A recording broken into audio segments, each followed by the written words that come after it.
Well, welcome everyone. Thanks so much for joining us today for our webinar with Farah Nabulsi discussing her short film, The Present. My name is Sarah Sturm and I'm on the Telos team in DC, but today I'm speaking to you from Vermont. For those of you who might be joining us for the first time, Telos is an American nonprofit based in DC, and our mission is to form communities of peacemakers across lines of difference and equip them to help reconcile seemingly intractable conflict at home and abroad. As part of that work, today we have the special opportunity to speak with Farah Nabulsi, the creator of the short film, The Present, and engage her in a question and answer session. Farah is an Oscar-nominated and BAFTA award-winning Palestinian-British filmmaker and human rights advocate. She's written, directed, and produced short fiction films exploring topics that matter to her. Farah has spoken and screened her work internationally at film festivals, universities, and at the United Nations. Her most recent film, The Present, underscores the importance of freedom of movement as a basic human right for Palestinians. The Present received over 30 audience and jury awards at top-tier international film festivals, a BAFTA award for Best British Short Film, and an Oscar nomination for Best Live Action Short. It's been licensed internationally, including through Canal Plus and Netflix worldwide. Farah uses the power of storytelling, her social media and online platform, to share the Palestinian experience with Western audiences, and she's currently working on a feature-length film. Before we dive into the conversation, a note for all of you who've joined us. I'll start off with a couple of questions, but then we'd love to hear from you directly. So if you have a question for Farah, if you type it into the chat, I'll invite you to unmute yourself and ask it to her directly. So at any time throughout this next hour together, if you've got a question, please put it in the chat and I'll invite you to ask it of Farah directly. So Farah, thank you so much for joining us today. We're incredibly honored to have you with us. To get started, I'd love to hear, there are so many stories out there. Why is this story, The Present, one that you wanted to tell? Hi, lovely to be with you all today. And thanks to everyone for joining. Why is this a story? Look, I think as a filmmaker, you have to go where your creativity takes you. Otherwise, it's not going to be authentic and it's not going to be art in that sense of the filmmaking I'd like to be making. But so for me, I had this sort of inspiration for this particular story. But it is based on reality, right? And it's a reality that I have personally experienced at numerous checkpoints all over the West Bank, as well as witnessed Palestinians experience and conversations with dozens and dozens of Palestinians. But the seed of this story, the actual story itself, was born of a conversation I had with a friend of mine, a young man that I got to know over the years, in Palestine, who lives in Hebron, and he lives in an area where there is a checkpoint, an Israeli checkpoint, around 18 meters from his home. And really what that means is for him specifically, no matter where he wants to go or what he wants to do or who he wants to see or what he wants to get, he has to go through a checkpoint. So sometimes it's 3, 4, 5 times a day, even more. And we were standing on one side of that checkpoint, having gone through it. And it was very similar to the one that's in the film with a turnstile and a metal detector, because I'm sure many of you know, but not all the checkpoints are exactly the same at all. And this one was very similar to the one in the film. And I said to him, okay, so if you need a new couch in your home, what do you do? And he looked at me like I was so naive. And he said, Farah, if it doesn't fit, it doesn't go. I thought, that's absolutely absurd. He said, look, apparently we can ask for permission, which in itself is absurd, to ask for permission to bring a couch home. He said, but these checkpoints are not here to make my life easier. So ultimately, it's, you probably won't get the permission, or it'll be long, God knows when. And then the conversation got even more absurd. I said, okay, what about a hammer? That fits. You need to fix your home up. He said, are you crazy to attempt to bring a hammer through it? So the conversation got so absurd. And that is the reality. That is the reality of it, that something so simple to bring something home or to go and get something, for some Palestinians, is impossible. And that's where the seed of this particular story was born. Prior, by the way, the conversation to me becoming a filmmaker, by the way. But yet that idea stuck. And then later on, it kind of developed. And ultimately, I do think that checkpoints, um, they're just one part of the much bigger oppression that comes under military occupation. But they are a part that hundreds and thousands of Palestinians are dealing with on a daily basis. And I thought that that was interesting. I found it very interesting to examine what it means, to engulf a whole population between checkpoints and this wall and a continuously present military, but on a daily basis. Not where you could say to someone, okay, a home demolition, that's terrible, that's horrible. But that doesn't happen to a specific Palestinian every single day. You know what I mean? So this was something I found very painful, but I wanted to sort of examine a bit more. Yeah, that makes a lot of sense. I've got a couple of follow-up questions from that. The first has to do with that universal experience. So Palestinians have to cross through checkpoints multiple times a day often, and it's an experience that most Palestinians have.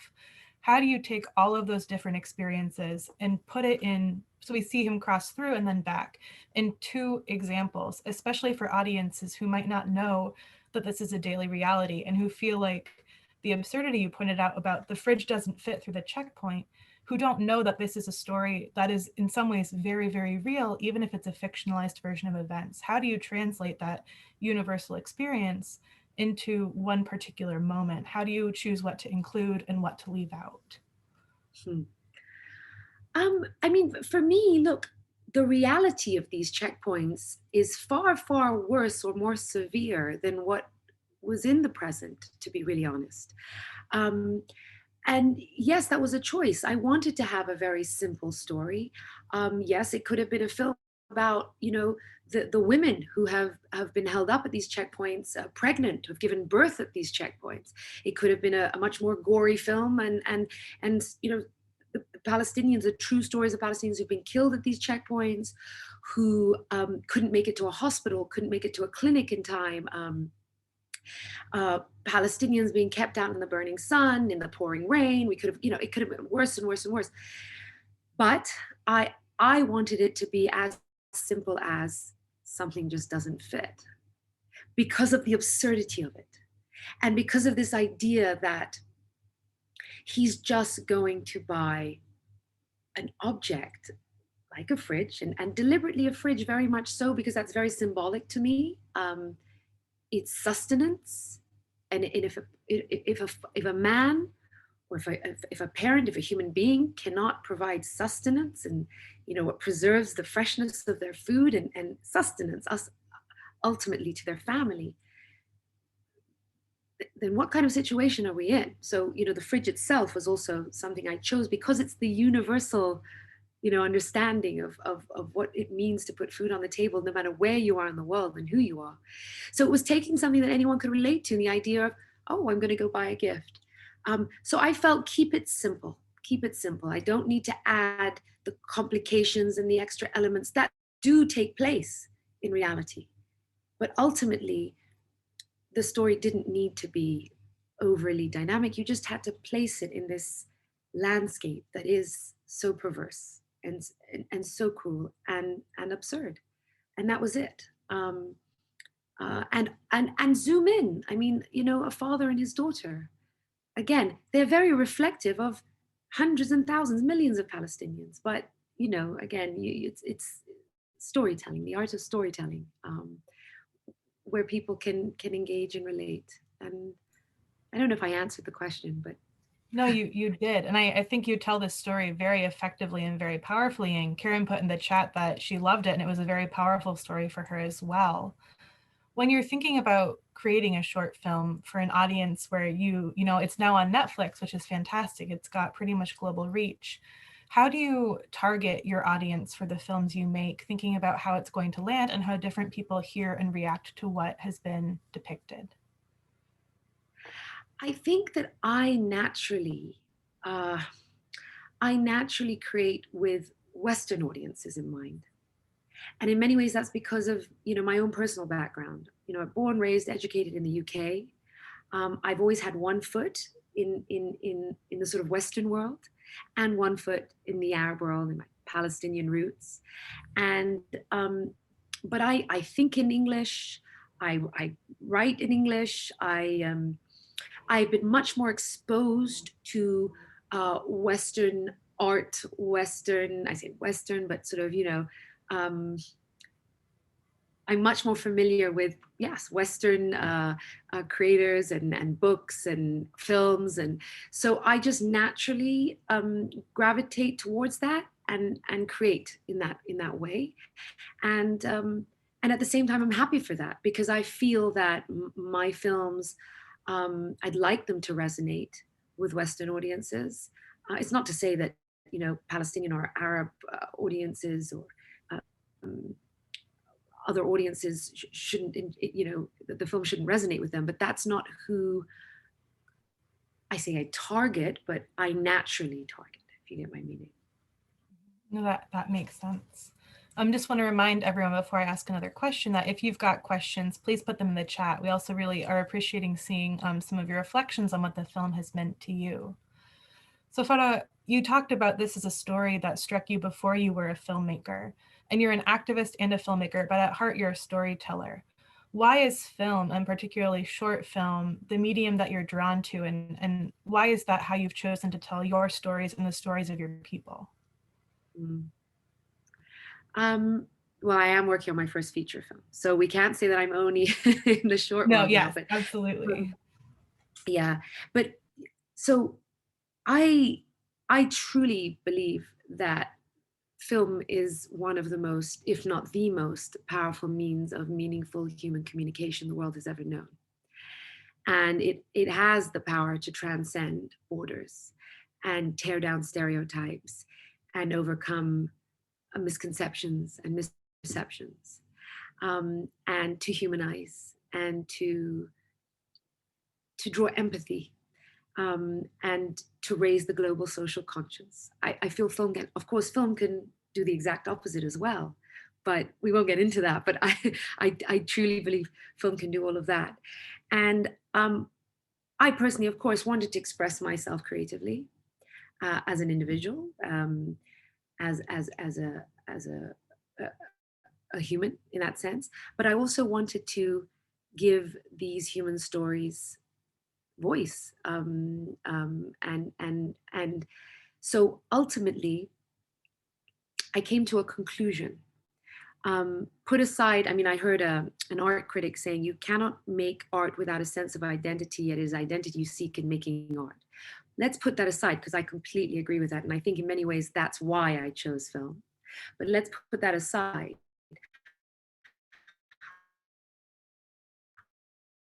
I also and a major reason why this has been allowed to go on for so long. Did I freeze? Very briefly, but you're back Okay, now. okay. Something came up and told me. A main reason why this has been allowed to go on for so long and on such a scale, even though Palestinians have truth, have right, have international law on their side, is because we know very well since time immemorial that every colonist, every colonial enterprise, and a Zionist secular colonial enterprise is no different. Every colonist works very hard to first dehumanize the people that they are colonizing, the indigenous populations, and then brand them as barbarians, and then eventually deny they ever existed. And I'm sad to say, but we know this has systematically been carried out against Palestinians. They are no exception to this formula.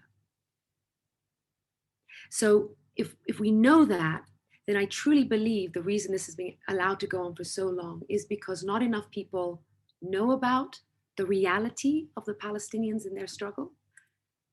And even when they do, I don't believe people empathize enough because of that dehumanization that has been going on for a very long time.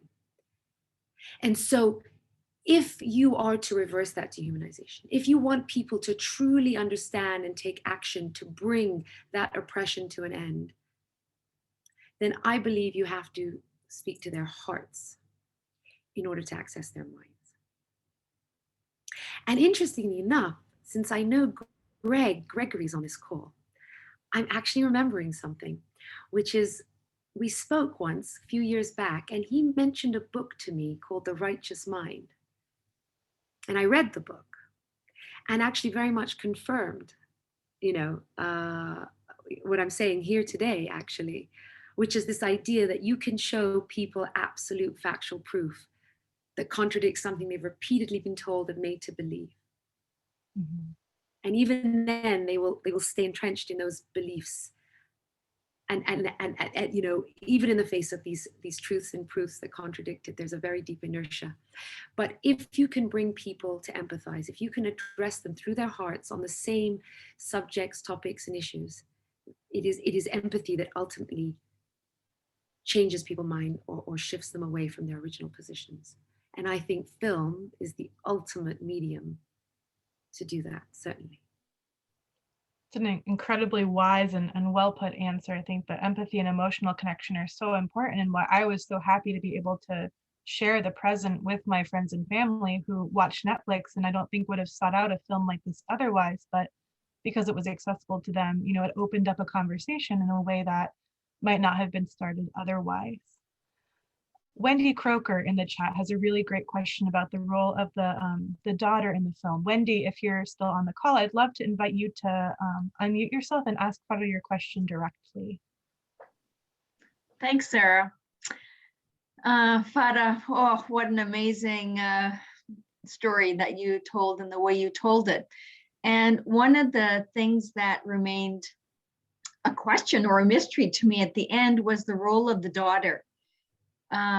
In one hand, I saw it expressing that children also are suffering. It's not just adults going at these conversations, but also I wondered, could have been a signal that hope lies in youth who might be able to be creative in the midst of these entrenched patterns that the Israeli guard and her father had in that interaction, and she just saw she could think outside the turnstile and come up with another option. So I'm curious what your thoughts on the daughter. Thank you. Yes, very much so. So, I'm very sad to say that it's a fiction film based on a reality, but the most fictitious part of this film is the way it ended. Sad to say that in reality, I think a far more likely outcome, more realistic outcome would have been lethal force or physical injury or arrest. But I did, yes, want to offer something more hopeful and a suggestion in many ways that it is the youth that are coming out stronger and wiser and maybe even more defiant in some ways. Yes, something more hopeful. And it was, interestingly enough, a female as well. Just saying, in the sense that, and I think what's interesting actually given what's just happened in these last few weeks, where one could say that the discourse in many ways is shifting and that there has been a lot more conversation and bold storytelling, and really a lot of that has been coming from the youth, the younger generation in Palestine. So someone actually sent me a message and said, "Ooh, that was a bit of an omen," the way your film ended and what's going on right now. And I'm like, well, maybe. So honestly, it was, and you've understood it correctly. And I'm glad that is the sense that you got. And someone else on a Q&A actually suggested, and I love the suggestion, that the system cannot hold. The system, the oppressive, fascist, discriminatory, racist system cannot hold, it cannot stand. And the action that she takes very much represents that as well, quite like that. Thank you. Thank you. The present has been a gift. Thank you. Thank you very much for your question, Wendy. Farah, on that kind of question about this current moment, so I was talking with another friend who saw the film and loved it, and I just interpreted the present to mean the anniversary gift of the fridge, but she read it much more as the present, as in this is the present moment in Palestine. Is there significance behind the name? Is it just about the fridge? I feel like everything with this is very intentional. So everything has symbolism in this film. There's double meanings for everything. Yes, no, very much. I mean, I could have easily called it the gift. No, the choice was that it had the double meaning, of course. So the present meaning a gift, and also the present time. And that was a lovely conversation I had with Saleh Bekri, the main actor in the film, one evening, because the name had not been finalized till after the film was done. And we were discussing sort of, I was like, okay, so I'm thinking the present, and, you know, back and forth kind of conversation. At one point, the gift, and then no, let's so yes, it was the double meaning, very much so. I'm not surprised. To all of you. Yeah. Which we appreciate. So you mentioned Saleh, the main actor who plays Yusef.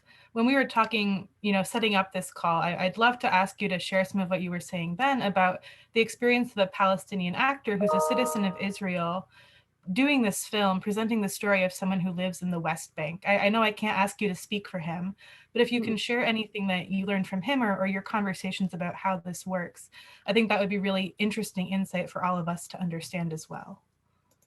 Yes, great. Yes, so Saleh is a Palestinian. He lives in Haifa. So he has an Israeli passport in that sense. We call him sort of 48 Palestinians. And he has, of course, been to the West Bank numerous times. He's even lived in Ramallah for a whole year when he was teaching there at one point, drama, theater.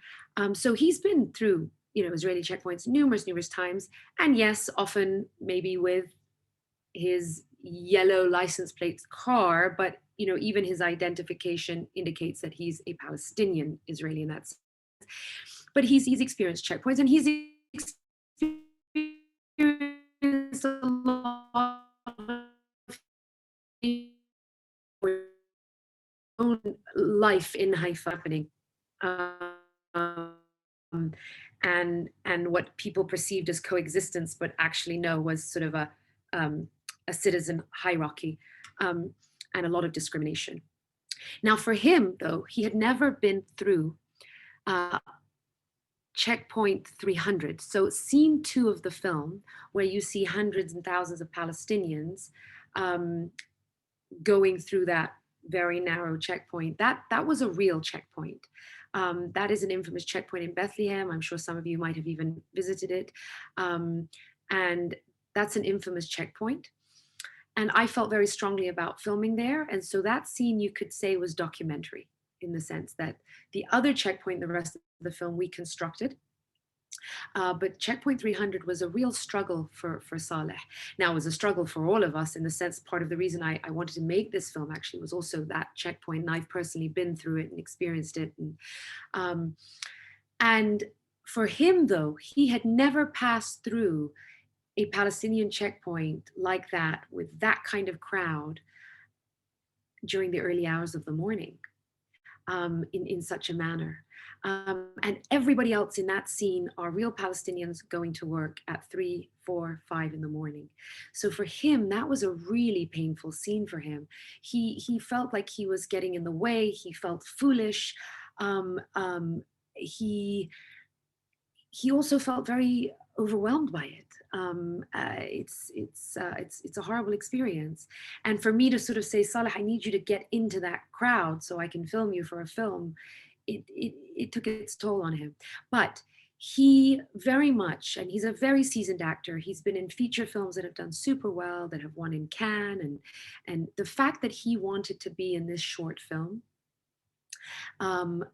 really appreciating the simplicity of the story, but as a Palestinian who is very passionate about yes, the human rights and the struggle for freedom and equality, was wonderful for me. And he really brought that dignity and that intensity, and it came from a very real, raw place. But yeah, that specific scene was very tough for him. I really appreciate that insight and you sharing that. And Karen, I hope that answers your question about the logistics of filming at a checkpoint as well. And I think, Farah, what you're saying really speaks to the kind of bigger Palestinian story where Palestinians are fragmented as a people. You're in the UK, Saleh and Haifa are in 48. You're telling the story of people on the West Bank. And to be able to tell a very deeply Palestinian story involving Palestinians who bring together, you know, different aspects of that group and identity is really powerful. Go ahead. That's the irony of it, because these checkpoints are also to separate Palestinians from Palestinians. So it's like we've been fragmented when it's West Bank and Gaza and 48 and refugees and diaspora in exile. And then within even the West Bank, there's these checkpoints, and they're not just there only to humiliate, to frustrate, to cause Palestinians to move away and into the sort of city centers and Bantustans, but they are to fragment Palestinians from each other as well. No, thank you. Thank you for sharing that insight as well. I think Jeffrey Wilkinson has a question asking you to comment a little bit on the general shift in the discourse right now. Jeffrey, if you're still on, I'd love to invite you to unmute yourself and ask part of the question. But feel free to answer whichever parts you're comfortable with, but feel free to also ignore what you're not comfortable to speak on. Uh-oh. Hi there. I'm actually going to turn my camera off because my internet can be a little unstable, but you'll still hear me. Okay. Thank you so much for this. What I was thinking about, Farah, was, you know, after the recent events of the last few weeks, when there at least seems to be somewhat of a subtle shift about the limits of what the West will tolerate. Excuse me, coming from Israel.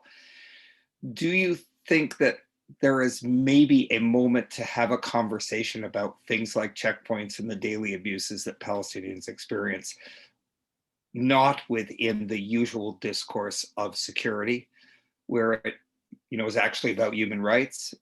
Because so far we've never really been able to have that discourse. It's always guarded by security concerns. And that's it. Thank you very much. Well, so Jeffrey, I don't know how much you were aware of the sort of media and conversation that surrounded this film, The Present. But it was, in my opinion, groundbreaking. And I was offered the opportunity in mainstream media to have that conversation. Now, in many ways, I say offered the opportunity, I also grabbed the opportunity. And so whether it was, you know, this film and interviews with me discussing these checkpoints, discussing the reality of them from a human rights and a perspective on CNN, MSNBC, Sky News, BBC radios, ITV in the UK, Reuters. I mean, the conversation was being had.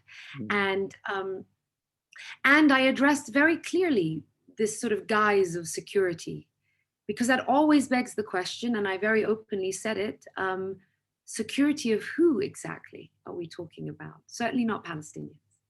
And in that case, are we talking about the security of illegal settlers all over the West Bank? Is that who we're talking about ultimately? The security of the occupier? I mean, so yes, there was, I think this is the right time for that conversation, not just on the back of what's happened in these couple of weeks, but actually it has been happening, you know, in the past few months. You know, personally, I can tell you there was an entire piece in the Hollywood Reporter about the film and about these checkpoints and what that means for Palestinians in their day-to-day life. And and I think that also the way that The Present is being used now in conversation, and people are sharing it in the current, you know, moment with what's going on, is great. And that's been happening as well. The sort of, here, watch this film to understand this element of a control system and this element of, freedom of movement and the human side to what it is Palestinians are suffering.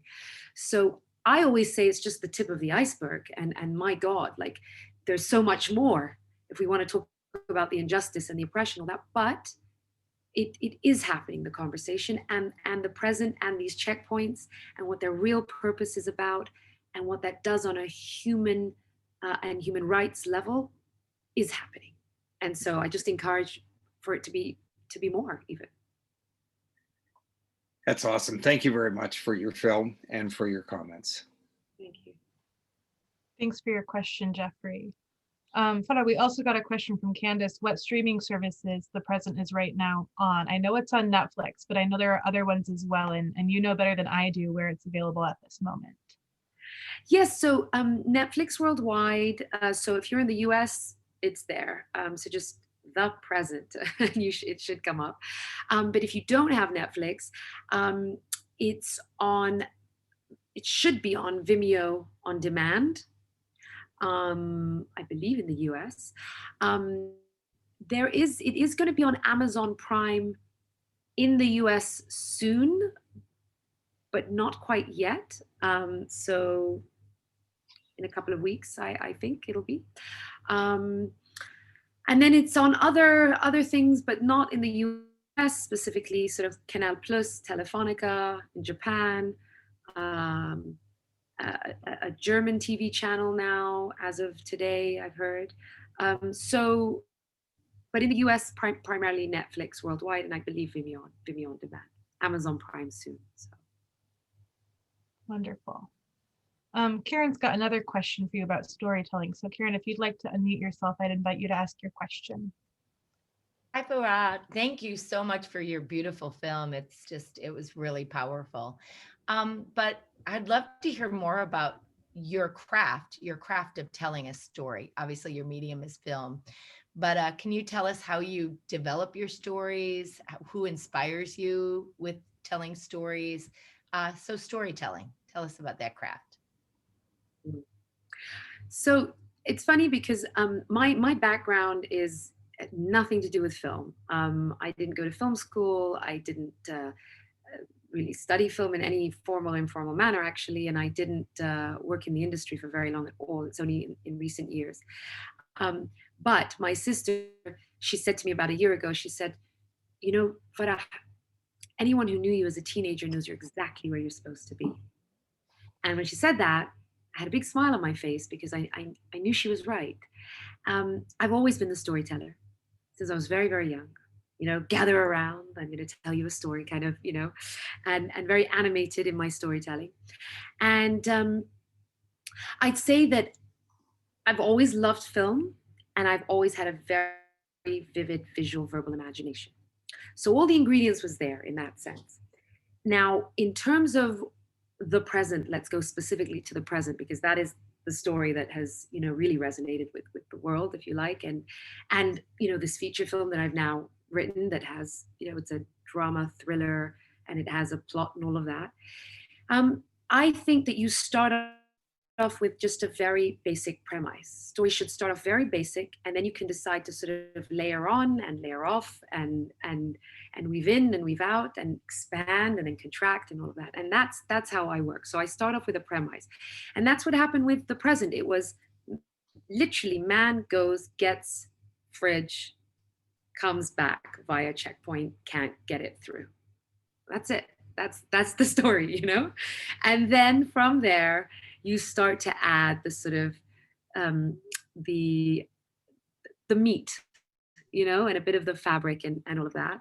And that's really the process that I went through. Now, interestingly enough, with that premise, there was no girl, there was no daughter initially. But it doesn't mean that the story wasn't there. No, the story was there. The main thread. So we started to work. I co-wrote the actual script with the Palestinian filmmaker Hind Shafani, and it was sort of draft 2, because actually it was draft 3 because I did draft 1, and then I said, wait, hold on.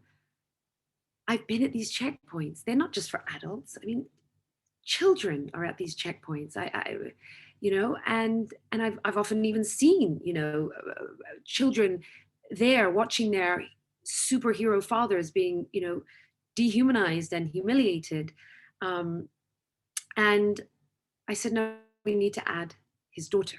So that was, an aha moment, and then we moved to the next phase of, okay, I believe that in order for this to be a truly authentic human story, is it that Palestinians somehow don't suffer from what everybody else in the world suffers from, like bad weather, back pain, universal things? It's not like Palestinians live under military occupation and all of this oppression, but their lives are great otherwise. No, they have to deal with what we all have to deal with regardless, eating problems or headaches or whatever it is, So you start to layer in because, ultimately you're telling this story, right? And it has to, and also this idea of the emotional journey cannot be a straight line. It cannot be monotonous. If you want to sort of engage people in the human conversation that is storytelling, and ultimately storytelling is the currency of life, then you have to take them through a journey of up and down of what it is they're experiencing. And therefore, yes, there was a little bit of humor and there was a little bit of lighter moments. And Palestinians don't just live in a vacuum of absolute misery because they're just miserable people in a miserable landscape. No, there is happiness, there is family interaction, there is a man flirting with his wife or what, these things are, Palestinians are humans like anyone else and they love to live. And so you weave your story together like you would anywhere, and hopefully you end up with great actors and, an Oscar-nominated film. So. Real quick, I appreciate a couple things when you talk about the main character as a superhero. The idea of his patience being a characteristic of a superhero. The entire time I was waiting for him to blow up, right? And the fact that he held that through was a level of superhero. And then also, just real quick, the point that you made about incorporating the daughter, because the first question I asked myself when he was, put in the cage after he was, retained, what's the daughter going to do? Where is she going to go? Where is she going to sit? Where is she going to be while they're waiting? And so that tension was just really beautifully displayed. So thank you so much. Thank you about storytelling. Thank you. Thanks for that question, Karen, and that great answer, Farah. And Sharon put in the chat as well that to have such strong and relatable family relationships makes it harder to ignore the story. So often we, exceptionalize Israel-Palestine as this untouchable conflict that's insolvable, that we can't relate to, and to be forced to reckon with a very human, very relatable story of a parent and child and family, it makes it a lot harder to look away in a way that's really effective. Oh, that sounds like a great testimony. You need to copy and paste and send that to me by email. Yes, we can definitely do that. It's a lovely comment in the chat at the end. Thank you. Matt has another question about checkpoints and some speculation about the future. Matt, would you like to ask your question? Thank you so much. And thanks, Sarah and Farah, for putting this on. I appreciate it. Farah, since a fair amount of the conversation has been around these checkpoints and their impact on the Palestinians, etc., what, in your opinion, would be the ramifications, the risks, some of the issues that would surface if those checkpoints were taken down? If there are no checkpoints anymore, they can get the fridge back, no problem. People can come and go as we do here in the States, and whether it's a hammer or a block of cheese, they can bring it home and do whatever they want to do with it. What would happen if the checkpoints are taken down? Well, I think definitely that would be a step in the right direction for dismantling a military system of occupation. So that's a step in the right direction.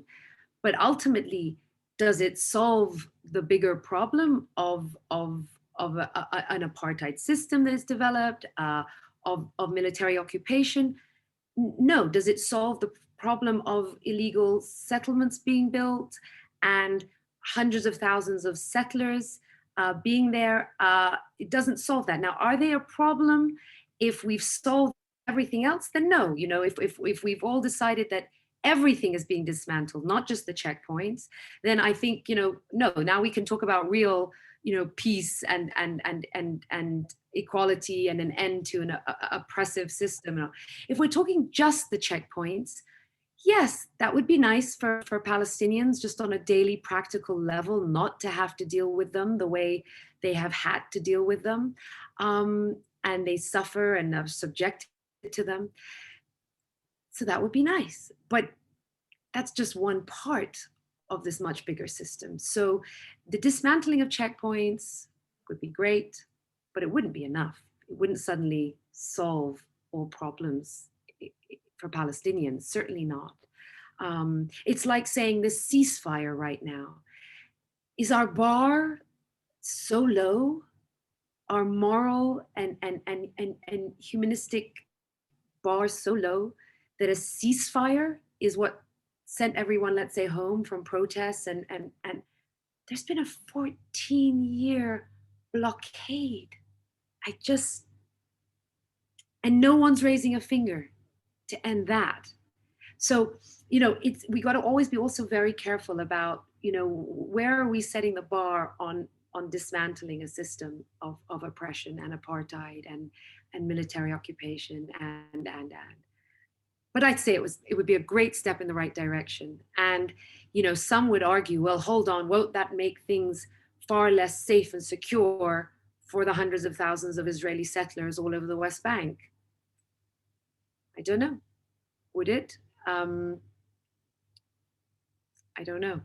But ultimately, they are the illegal settlers. And so if they would like to have checkpoints at their settlements, not to say that that makes the settlements any more acceptable, that would be up to them. But to place over 100 checkpoints all over the West Bank between Palestinian villages and towns and cities,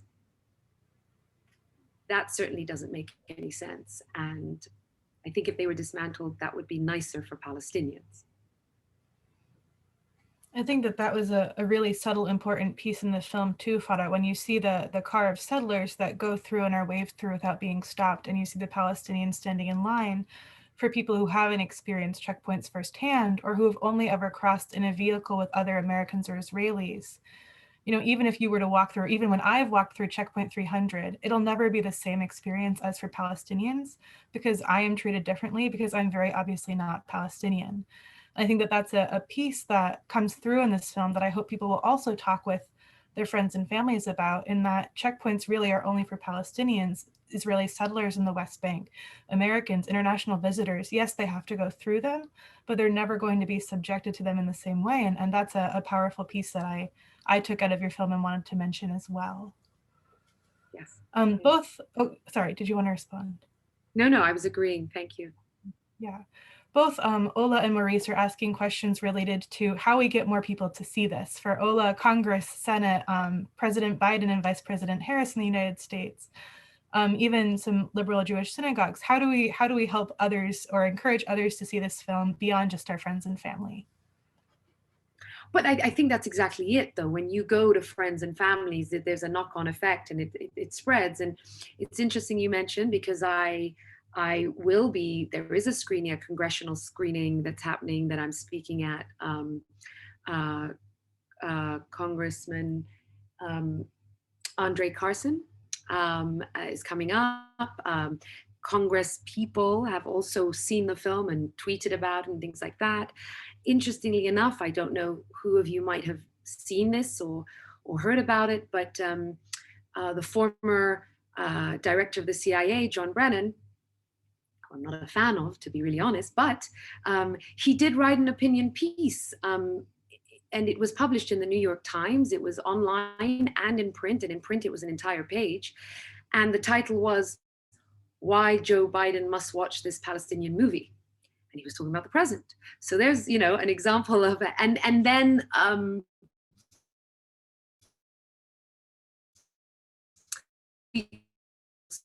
which was only about 10 days ago, about China, about Mexico, about all sorts of things. And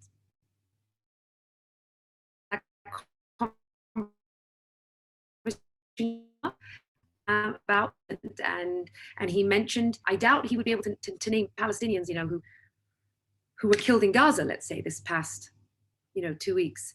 But he knew who Yasmin was, and he named her, and he reflected on what Palestinian youth must be feeling and aspiring to and have been suffering under. So it's interesting, but the film really has been traveling. In the Houses of Parliament in the UK, one of the members of Parliament was talking about Palestine and Israel and made reference to, Farah Nabulsi's BAFTA-winning film, The Present, and that was in the Houses of Parliament. So it is traveling. And so what you can keep doing is, yes, sharing it. And when having a conversation, it's a great conversation to have, to say, hey, have you seen that film on Netflix? Especially with people who don't really understand what it means to be a Palestinian and a Palestinian in the West Bank. And even though, again, when people share this film on social media, for example, they say, if you want to know what it's like to be a Palestinian, watch The Present, this 24-minute film on Netflix. It's great that they're doing that, but it always gives me a moment of, and that was just a checkpoint. I mean, and it was the PG version.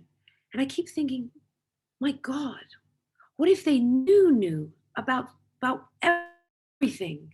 But the problem is the cognitive dissonance when it's too much, too fast, too soon.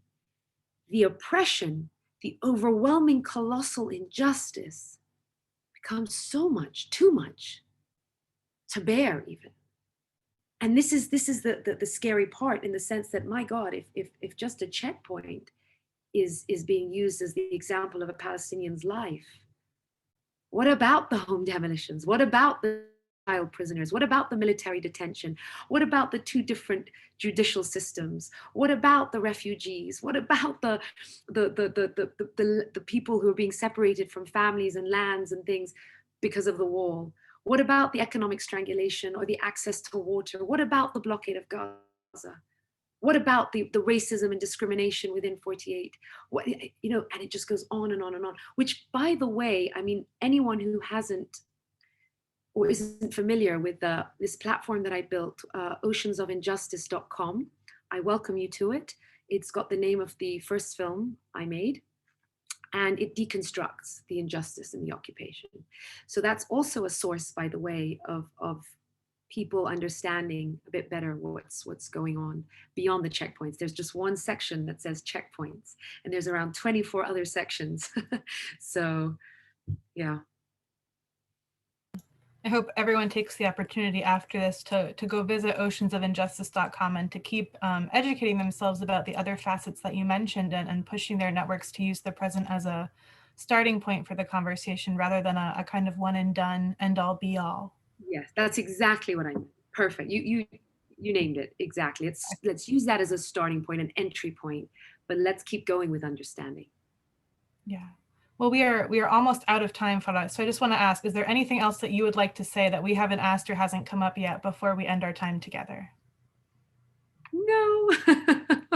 If you want to take one last question or anything, I'm happy to answer that. I'd rather that than, I spoke a lot, so. Yeah, well, I don't see any more in the chat. I think you've given us all so much to chew over, and you've very eloquently spoken about storytelling and about the present and the context in Palestine and what it means to make this film and engage it. So I think we all walk away with a lot to mull over, to keep learning about, to pursue other avenues of conversation with people about this, and to use the brilliant film you've created as a jumping off point to keep trying to build a movement of change that brings a more just reality to Palestinians. So thank you so much for joining us. Yeah, so thank you for that. I think, yes, sort of now, kind of, since we are saying goodbye, I would want to tell everybody that this cannot be it, in the sense of a lot has happened in the last few weeks. And I do feel a sort of shift And I was just telling you before we got on the call that I had penned an opinion piece in the Hollywood Reporter about this sort of shift that I've been feeling. I think we've all been feeling.